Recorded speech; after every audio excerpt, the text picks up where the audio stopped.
Major, मैं अपने लिए मुक्ति सैनिकों को कष्ट देना बिल्कुल पसंद नहीं करूंगा। मुझे खुशी होगी अगर आप मुझे साधारण सैनिक की भांति ही रहने देंगे तो। अनुग्रह के लिए धन्यवाद मिस्टर पीटरसन, परंतु अतिथि के लिए हमारा भी तो कुछ कर्तव्य है। उसी रात के लगभग 2 बजे सांझ से ही हल्की हल्की बारिश हो रही थी। ऊपर से मच्छरों का उत्पात। सारे मुक्तिवाहिनी के पड़ाव में जाग थी। सैनिक सो नहीं पा रहे थे। अलबत्ता अभी कुछ देर पहले हवा तेज हो गई थी, फलस्वरूप मच्छरों का उत्पात कुछ हल्का पड़ गया था। परंतु हवा के साथ वर्षा भी कुछ बढ़ गई थी, इसलिए अब भी सैनिकों के लिए अच्छी नींद का अवसर नहीं था। अपने झोपड़ीनुमा आवास और कार्यालय में मेजर गुल हमीद सो रहा था, परंतु एक छोटी सी मोमबत्ती जलाए याकूब मिर्जा लिखने में व्यस्त था और उसने अपनी योजना लिखित रूप में पूरी कर ही ली।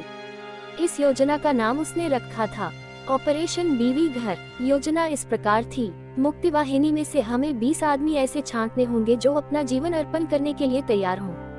20 व्यक्तियों के 4 ग्रुप होंगे।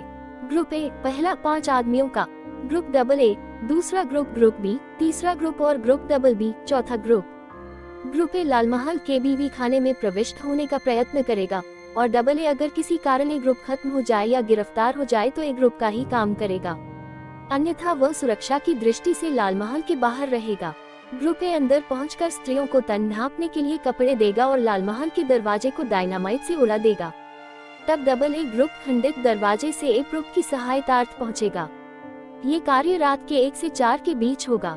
इसी समय के बीच ग्रुप बी और डबल बी 2 मोटा कहीं पाक सैनिकों के पड़ाव के निकट ही फिट करेगा। दोनों तोपों के बीच कम से कम 300 मीटर देशांतर होना चाहिए। एक तोप बी ग्रुप के प्रबंध में होगी और दूसरी डबल बी के। ये दोनों ग्रुप उस समय का इंतजार करेंगे जबकि डायनामाइट से ए ग्रुप या डबल ए ग्रुप लालमहल का दरवाजा उड़ाएगा। जैसे ही धमाका होगा, इन दोनों ग्रुपों को गोलाबारी करते हुए निरंतर पीछे हटते रहना होगा। मेजर गुल हमीद के नेतृत्व में हमारी मुक्तिवाहिनी 2 दिशाओं में 1 से 2 मील की दूरी पर होंगी। मुक्तिवाहिनी के लिए भी डायनामाइट से दरवाजे का उड़ना आगे बढ़ने का सिग्नल होगा। इस व्यू से पूरी आशा है कि पाक सेना में भगदड़ मच जाएगी। चूंकि 2 दिशाओं से हमारी गोलाबारी का दिखावा होगा और 2 दिशा से हमारी सेना बढ़ रही होगी, इस कार्यवाही से भागते हुए पाक सैनिकों को हम अधिक से अधिक समाप्त कर सकेंगे, लेकिन वह व्यवस्थित रूप में नहीं भाग सकेंगे और हम उनके एक अच्छे तोपखाने पर कब्जा कर सकेंगे। इसके बाद मेरे विचार से हम इस परिस्थिति में होंगे कि दौलतपुर पर कब्जा कर सके। ये बात दूसरी है कि फिलहाल मुक्तिवाहिनी के हाई कमान की नगरों पर कब्जा करने की रणनीति नहीं है, इसलिए हम उन अभागी बहनों को लेकर और अप टू डेट तोपखाने को प्राप्त करके दौलतपुर के मुहाने से मुजीबंगर तक मार्च करें।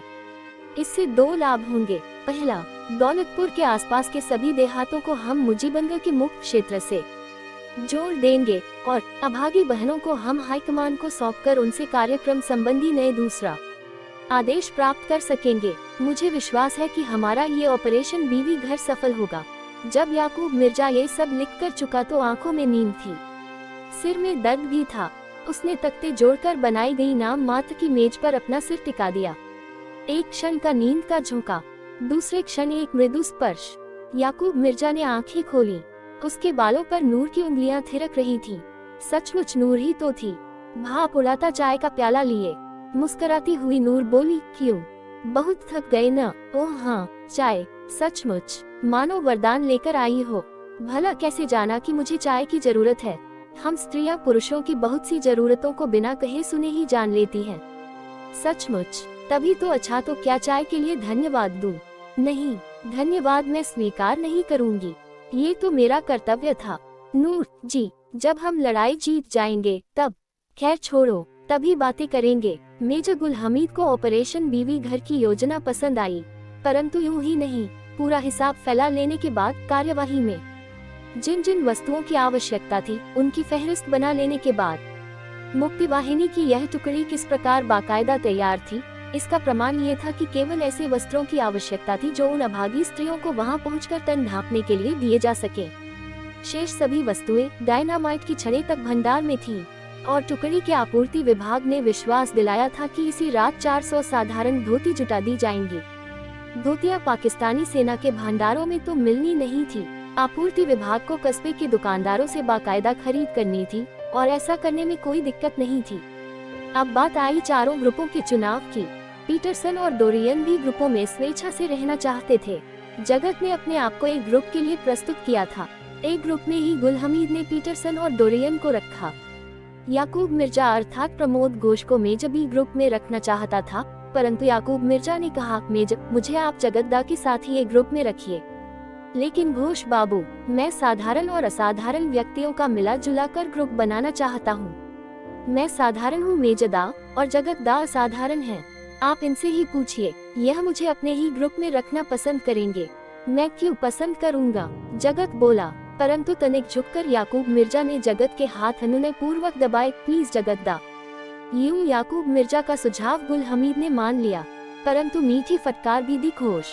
जी, इस बार, केवल इस बार मैं तुम्हारी बात मान रहा हूँ। सेना का अनुशासन अपने ध्यान का होता है और काम सुचारू रूप से तभी चलता है जबकि अफसर का आदेश बिना दलील के माना जाए। मैं अंतिम बार जिद कर रहा हूँ, इसके बाद नहीं करूँगा। कार्यक्रम बन गया। संपूर्ण टुकड़ियों को कल सांझ होते ही चल देता था और ठीक 5वीं रात कार्यक्रम आरंभ करना था। इस बैठक के लगभग 1 घंटे बाद अनायास ही याकूब मिर्जा एकांत में जगत के सम्मुख पड़ गया। घोष, हाँ जगतदा, आज जिस ढंग से तुमने बातें की उन्हें मैं मूर्खता की पराकाष्ठा मानता हूँ। याकूब मिर्जा मुस्कुराया, जगतदा, सचमुच आप विश्वास के अनंत सागर हैं। लेकिन आपसे पूछता हूँ, क्या मेरे बी ग्रुप में जाने से ग्रुप में शंका नहीं होती? नहीं, लेकिन सुनो घोष, किसी को कहते हैं ये बड़ा धार्मिक आदमी है, नियम से नमाज पढ़ता है, या चर्च जाता है या मंदिर जाता है। किसी को कहा जाता है ये देशभक्त है, ये देश के लिए किसी भी क्षण प्राण दे सकता है। मैं पूछता हूँ, धर्म क्या है, देश क्या है? याकूब मिर्जा आश्चर्य से जगत को देखता रह गया। अपनी बात का उत्तर स्वयं जगत ने दिया, जो देखा नहीं जाता। केवल विश्वास में, जिसका मन में आकार बनता है, वही तो ईश्वर है। जो देखा जाता है, धरती, वृक्ष और खेतों के रूप में, वह देश होता है। सचमुच कभी कभी ऐसा भी होता है कि निराकार ईश्वर के लिए और कथित देश के लिए प्राणी पूरे होशो हवास में अपने प्राण न्यौछावर कर देता है। इनसे कहीं अधिक आकर्षक, चलायमान, सुंदर या सुघड़ नारियां के लिए पुरुषों ने क्या क्या किया है वह भी कौन नहीं जानता। नूर के आकर्षण ने तुम्हें शैतान से इंसान में बदल दिया है और अब अविश्वास का कहीं अथवा कोई प्रश्न ही नहीं है। आप ठीक कहते हैं दादा, लेकिन सोचता हूँ जब भी कभी नूर मेरी असलियत जानेंगी तो नई कहानियाँ पुरानी कहानी पर राख डाल चुकी होंगी। चिंता मत करो। उसी क्षण जगत को खोजता हुआ पीटरसन आ पहुँचा। मिस्टर जगत, खैर तो है मिस्टर पीटरसन। दरअसल हमारे पास स्कॉच विस्की की एक बोतल है जिसे हम बहुत दिनों से साथ लिए घूम रहे हैं। डोरियन की इच्छा है कि उसी को बेस बनाकर आज रात आपकी दावत की जाए। पीटरसन, जी, क्या सचमुच तुम डोरियन से हाथ धोना चाहते हो? पीटर हंसा, नहीं मिस्टर जगत, एक आध रात की बात के लिए हम यूरोपियन आप एशियाइयों की तरह संकीर्ण नहीं होते, और यह मैं जानता हूँ कि हमेशा के लिए आप उसे खुद भी पल्ले बांधना स्वीकार नहीं करेंगे। इस कहानी के अगले भाग को देखने के लिए चैनल को सब्सक्राइब करें और बेल आइकन दबा लें, जिससे हमारी नोटिफिकेशन आपको मिलती रहेगी।